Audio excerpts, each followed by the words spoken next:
SIAM, जो हाल ही में हिदायत की राह पर आया है, अब खुद तो नमाज और कुरान की पाबंदी करता है, लेकिन अपने परिवार के बाकी लोगों को लेकर वो अभी भी लापरवाह है। आज भी रोज़ की तरह असर की नमाज के बाद मस्जिद से अपने घर की ओर लौट रहा है सियाम। लेकिन आज घर में एक नई खुशी है, उसकी नई नवीली दुल्हन। क्या बात है, आज मेरी इतनी खूबसूरत बीवी ने इतनी सज-धज क्यों कर रखी है?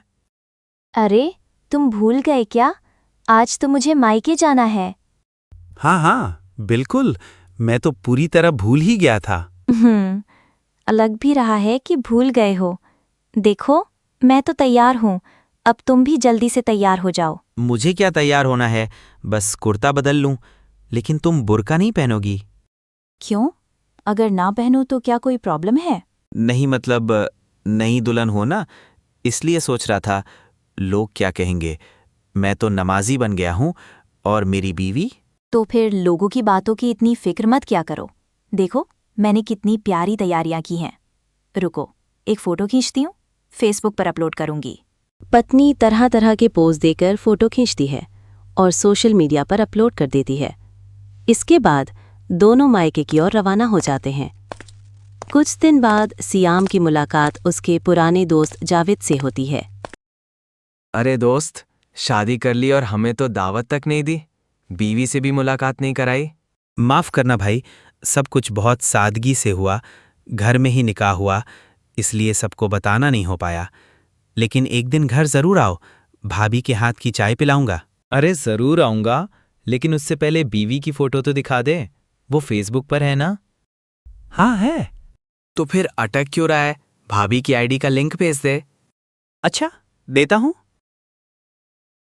जावेद अपने दोस्तों के साथ गपशप कर रहा था। तभी सियाम की बीवी इत्ती की फेसबुक प्रोफाइल पर एक तस्वीर देखकर उसकी नज़र वहीं रुक गई। भाई देख, ये सियाम की बीवी है। क्या माल है यार। कहाँ? अरे वाह, एकदम आइटम लग रही है। उन्होंने मिलकर एक फ़ोटो डाउनलोड की और जावेद ने सियाम को इनबॉक्स में भेजा। कच्चा माल मिला है तुझे दोस्त, इसलिए हमें नहीं दिखा रहा था। लेकिन भाभी तो सबके लिए ओपन है। दोस्त की बीवी मतलब हमारी भी थोड़ी बहुत। कभी कभी ले आया कर, फोटो से दिल नहीं भरता। ये मैसेज पढ़ते ही सियाम का चेहरा गुस्से से लाल हो गया। ऐसी हरकत पर सिर्फ सियाम ही नहीं, कोई भी गैरत वाला पति गुस्से में आ जाता।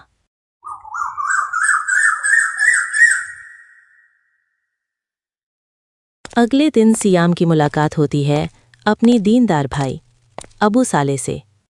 अस्सलामुअलैकुम सारे भाई। वालेकुम अस्सलाम। कैसे हो मेरे भाई? अल्हम्दुलिल्लाह भाई। कुछ बात हुई है क्या? आज बहुत गुमसुम लग रहा है। नहीं, ऐसी कोई खास बात नहीं है। अच्छा, लेकिन सुन, मुझे तुझसे कुछ ज़रूरी बात करनी है, तो बुरा मत मानना। नहीं भाई, आप जो भी कहना चाहें कहिए। देख, तू मुझे छोटे भाई की तरह है और अल्लाह ने तुझे दीन की तरफ हिदायत दी, इस पर मैं बहुत खुश हूं। लेकिन तू अपनी बीवी के साथ जिस तरह पब्लिक में घूमता है, और वो भी बिना पर्दे के, लोग उसे देखकर तरह तरह की बातें करते हैं। क्या ये सही है? भाई, निकाह से पहले भी वो ऐसे ही रहती थी, अब मैं उसे ज़बरदस्ती कैसे रोक सकता हूँ? नहीं, तू ज़बरदस्ती नहीं कर सकता। ईमान और अमल हर इंसान की अपनी जिम्मेदारी है, लेकिन एक शौहर होने के नाते उसे दीन की बात बताना और उसके दिल तक हक की बात पहुंचाना तेरा फर्ज है। अगर वो तेरी बीवी है और बेपर्दा है, तो अब उसकी इस्लाही जिम्मेदारी तेरे ऊपर है। उसके वालिद के लिए अब वो पराई हो चुकी है, तू ही उसका सरपरस्त है अब। ठीक है भाई, मैं कोशिश करूंगा कि उसे दीन की राह पर लाऊं। अब मैं निकलता हूं। घर लौटकर सियाम अपनी बीवी के साथ बातें कर रहा था। बातचीत के दौरान उसने अपने दीनी भाई अबू साले की बातें याद कीं और उसी के मुताबिक बीवी को प्यार से समझाने की कोशिश की। इति, तुम जानती हो, तुम बहुत खूबसूरत हो। पता है। लेकिन इति, क्या तुम जानती हो कि ये खूबसूरती सबके लिए नहीं होती? इसका क्या मतलब हुआ सियाम? मतलब ये कि तुम खुलेआम बाहर जाती हो, फिर फेसबुक और इंस्टाग्राम पर अपनी तस्वीरें डालती हो, ये ठीक नहीं है इति। क्यों? क्या मैं कुछ गलत करती हूँ? सब लोग डालते हैं, तो अगर मैं डालूं तो ही तुम्हें दिक्कत क्यों? इति, ये बिल्कुल गलत है। तुम्हारी तस्वीरें देखकर लड़के उल्टी सीधी बातें करते हैं। शायद तुम नहीं जानती, लेकिन ये हकीकत है। तो कहने दो ना, लड़कों का तो काम ही है देखना। मैं इतनी मेहनत से सजती संवरती हूँ, अगर कोई मेरी तारीफ करता है तो मुझे अच्छा ही लगता है। किसने कहा कि इससे कुछ नहीं होता? जब लड़के तुम्हें देखकर अपनी नज़रों से जिना करते हैं तो उस पाप में तुम भी शामिल हो जाती हो, और तुम्हारा शौहर होने के नाते मैं भी उस गुनाह में हिस्सेदार बन जाता हूँ। लो आगे बढ़े इमाम साहब, चुप रहो ना ज़रा। मुझे अभी एक रील अपलोड करनी है, डिस्टर्ब मत कर, जाओ यहाँ से। इन सब चीज़ों में वक्त ज़ाया मत करो, चलो जाकर नमाज पढ़ो। अभी नहीं, बाद में पढ़ लूंगी। तुम अपनी नमाज पढ़ो, मुझे मत सिखाओ। अगले दिन सियाम के बहनोई हुसैन उनके घर आते हैं। इत्ती उनके साथ बैठकर हंसी मजाक करने लगती है। दूल्हा भाई, आप तो बड़े मज़ेदार हो, और आपका साला यानी मेरे शौहर कितना बोरिंग है ना। क्यों? मेरे साले ने ऐसा क्या कर दिया? एकदम भी रोमांटिक नहीं है, हर वक्त बस ये मत करो वो मत करो। उफ। अरे नया नया हजरत बना है ना, देख लेना, ज्यादा दिन टिकेगा नहीं। अच्छा छोड़िए ना ये सब बातें, आप ये बताइए आपा को साथ क्यों नहीं लाए? क्यों लाता?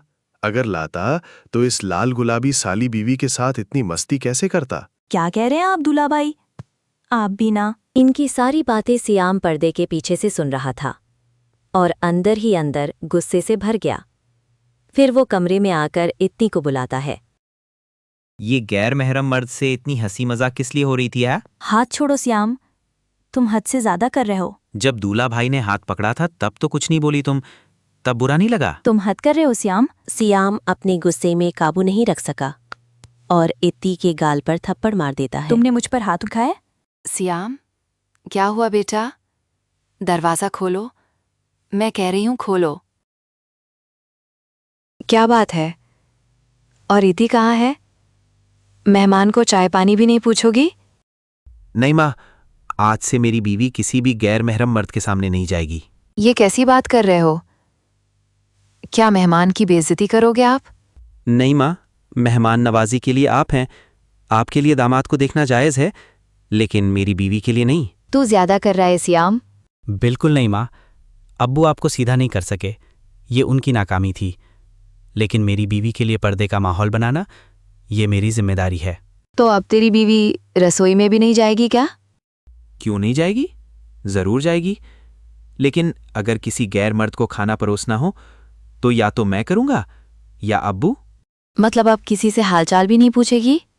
माँ, हालचाल तो पर्दे के पीछे से भी लिया जा सकता है। हंसते हंसते मजाक करते हुए किसी गैर महरम के साथ घुलने मिलने की ज़रूरत नहीं होती। आप जाइए, मैं आता हूँ। सियाम अपने मोबाइल से जाबिद के भेजे हुए मैसेज निकालकर इत्ती के हाथ में देता है। लो, ये सब पढ़ो।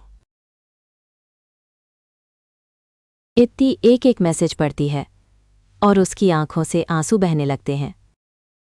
छी, ये लोग इतनी गंदी बातें कर सकते हैं? तो सोचो, जब ये बातें मेरे कानों तक पहुंची तो मुझे कैसा लगा होगा? मुझसे गलती हो गई श्याम, मैंने सच में नहीं समझा। लोग मेरे बारे में इतनी घटिया बातें करेंगे, मैंने कभी सोचा भी नहीं था।